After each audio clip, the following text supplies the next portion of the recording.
from you a little bit, and you need to go along with that and shuffle along with that and make sure that your opponent is not able to have you compromise your posture. And obviously this shows how important these stances are. If we did not have the wide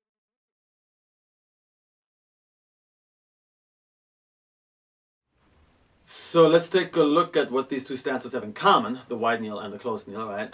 First of all, there's some obvious things. Both of them can be used to duck under a punch, right?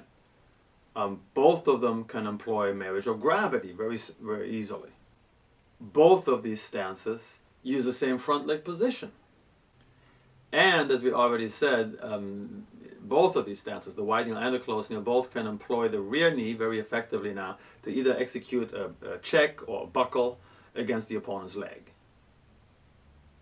So a lot of times the choice of whether or not you're going to be using a wide kneel stance or a closed kneel stance simply depends on the location of your opponent's leg, right? And you want to be able to strike your opponent's leg most of the time in most techniques. There's one exception that we're going to talk about in a moment. But if that's what you're going to do, and you're going to use your rear knee in order to attack your opponent's leg, well, the opponent's leg might be very close to you, and in this case you might use a closed kneel stance. Or your opponent's leg might be further away, and you will have to switch to a wide kneel stance. But don't use that wide kneel stance with your opponent's leg slides inside of your leg, because now you're vulnerable, you're open, right? So you can see how you a lot of times might have to adjust from one stance to the other one very rapidly, because your opponent might change their leg position very rapidly, right? So even here on the yellow belt technique against the headlock, against a right side or flank headlock, you can see how this is already a very, very important lesson on how to not let yourself get taken down to the ground right away, and how to be able to have the stability in order to execute your strikes that you're trying to execute, right? And sometimes what's going to happen is that you're going to use a wide kneel stance in order to check your opponent's leg, then you're going to use a closed kneel stance in order to buckle it, and then you might go to another closed kneel stance with the other leg to buckle it even further, or to drop your body weight onto your opponent's calf or leg in order to damage his leg, right, in order to injure it. And again, we're going to show that a little bit more as we go on. And then in situations where you're not going to employ the rear knee to check or strike with, like right here where you're just ducking underneath a punch, right? Well, a wide kneel is often going to be a better choice, simply because a wide kneel provides you with better balance. With your rear knee pushed out to the side the way it is a more balanced stance. So when in doubt, there's one characteristic that is good to be aware of. Now, one more thing to be said about the closed kneel stance, though, is that it can be, between the two of them, is a somewhat more aggressive stance in terms of the ability to use its rear knee, its back knee, right? Because in terms of the depth of the stance, the wide kneel is static and the closed kneel is not. The closed kneel can actually have varying distances of your feet, or varying depths, right? So your rear foot can scoot up forward more, right? Which gives you the ability to use your rear knee more aggressively for striking with. You can't really do that with a wide kneel stance. So when we're looking for examples on the belt levels on how we're going to use a stance, the first technique where we're going to run into this stance is the one we've already looked at a little bit earlier, and that would be our yellow belt technique against a right flank headlock, right? And here we are not really using the rear knee to strike with, even though we're usually going to use a closed kneel stance right here. We're going to be using our hand to strike our opponent's legs, so the rear knee would be in our own way now, right? So we of course want to maintain a good posture, and we want to be able to maneuver if we have to along with our opponent. Okay? Next, we're going to find a wide kneel stance on orange belt. We have a technique here against the right punch, and this stance is going to be coupled with a takedown maneuver. We knock this guy down to the ground with an elbow and grabbing his leg right here. Right? So we want to be able at the end to use a couple of characteristics of the stance, and primarily that's going to be the depth of penetration. You're going to be able, you want to be able to reach to that target, especially the groin strike at the end. And you want to be able to hit with a lot of force, so you're going to use marriage of gravity, or it would make sense to drop right at the moment of contact with that last strike to the groin, right? And then on the same belt level, we're still on orange belt, we're going to have the stance here again for a second side headlock. right? The step is going to be different here, though. We're going to step here to 10:30 instead of 12 o'clock. In the yellow belt technique, we step straight forward to 12 o'clock. Here, we're going to step more in towards the opponent to 10:30. Right? And we're going to employ our rear knee now to strike our opponent's knee. So this is usually a close kneel stance, but it can be a wide kneel, just like we mentioned earlier, depending on where your opponent is at. Now you might wonder, well, why are we stepping different in these two techniques, right? In the yellow belt technique, we step straight forward to 12 o'clock, and in this orange belt technique, we're stepping over to 10:30. Well, the reason is because your intentions of what you're going to do after that first move are different in those two techniques. In other words, on the the yellow belt technique, our intentions are to pull our head out of that headlock, right?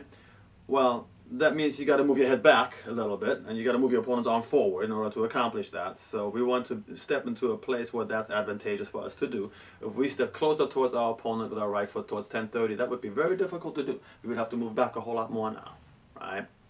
Now, on the orange belt technique against the right side headlock, we are not trying to pull out of the headlock at all. We're not trying to pull out of the arm. We're trying to remove the arm from us. So we can kind of say right here on the orange belt technique that we're not trying to remove ourselves from the headlock as much as we're trying to remove the headlock from us. I hope that makes sense. Right? Otherwise, you're not trying to slip your head out. You're striking in this technique with both hands, right? And then you are removing your opponent. You're making your opponent let go. That's very different, right? So in order to enhance your two strikes, well, it benefits you to step to 10:30 rather than to 12 o'clock right here, right? Particularly the next movement when you're doing the fulcrum and the palm strike, well, that is going to be easier if your right foot is closer. You wouldn't have that power and stability if you were stepping to 12 o'clock here, right? Well, another benefit the step to 10:30 has is that it can improve our depth of penetration in certain situations through our opponent's knee, because we are closer and we're going to go through our opponent's centers more, right? So if we look right here at this technique on purple belt that we alluded to already a little bit earlier against the right step to punch, you can see 2 or 3 different applications depending on the situation of the wide and close kneel stances right here in this technique, right? Here the first thing we're doing after blocking our opponent's punch is we're moving off behind them into what we call the zone of sanctuary right here, so it's difficult for your opponent to then fight us back unless he changes position, right? But you note that we are using a wide kneel stance here on the, while we're executing our forearm strike on the second move of this technique, right? Because we want to check our opponent's front knee, right? Now, on the next movement, we have the ability to buckle his leg from behind. Here we're going to be usually doing that with a close kneel stance. Again, it depends on where he's at in relation to us, right? But that is how it's usually done, right? And then depending on how far we were able to buckle our opponent's leg down here, we now have another opportunity for a left close kneel stance that can strike with the right knee, our right knee, to our opponent's right leg one more time, right? And this can be another buckle if your opponent still is standing relatively upright, or if your previous buckle brought your opponent's knee all the way down to the ground, this can be a strike to your opponent's calf or ankle, and this is going to have your full marriage of gravity, or your full weight right here, right? So this is a devastating strike. Right? So this technique really kind of lends itself as a good example because it's a check followed by a buckle followed by a potential strike. All using wide kneels and close kneel stances. Right? And then we can also, early on in the Kenpo system, find this stance in the third form, short form 2. Right? It has a wide kneel stance. And here it's more for the benefit of marriage of gravity. Right? Other than ducking under a punch, of course, you're doing that as well here. Right? But some people get confused here on this one because they don't really realize, because the nature of this hairpin strike with the middle knuckle fist, some people believe that you're striking only with the middle knuckle right here with this one finger, and that's not a good strike with just that. You strike with the entire under portion of this fist. This is still like a hammer fist, but it protrudes with one corner, with one knuckle sticking out. So that can be pinpointed to your opponent's groin area, right? But the whole idea here is that you are anchoring your elbow and using marriage of gravity in order to strike your opponent's groin and pelvic region And one of the reasons why you need to do that is because you are low, you are ducking under a punch, and now you're going to be vulnerable to knee strikes or kicks that your opponent could execute next. So here, marriage of gravity is used for checking. This is what we call a gravitational check right here. You're low on your opponent, and when you are in this position, you can use a downward strike with the aid of marriage of gravity, with the aid of your body weight, in order to make it difficult for your opponent to retaliate with a knee strike or a kick. All right? Now, one more word here on erect posture. You know, I just mentioned that the headlock techniques, they require that. You don't want to have your posture compromised. And there really is a relationship between the center of your body, or your torso, and your knee, right? Your rear knee in a wide kneel or a closed kneel stance, especially when you're trying to maintain your posture here. And I talked about that in the headlock techniques, but that's not the only time when you're going to see that. If we move up to brown belt, here's a move out of long form 6 actually. That's not brown belt, that's black belt, but nevertheless, you can see here how we might use the stance in order to not just drop our knee and injure our opponent, but also in order to pin him in place, right?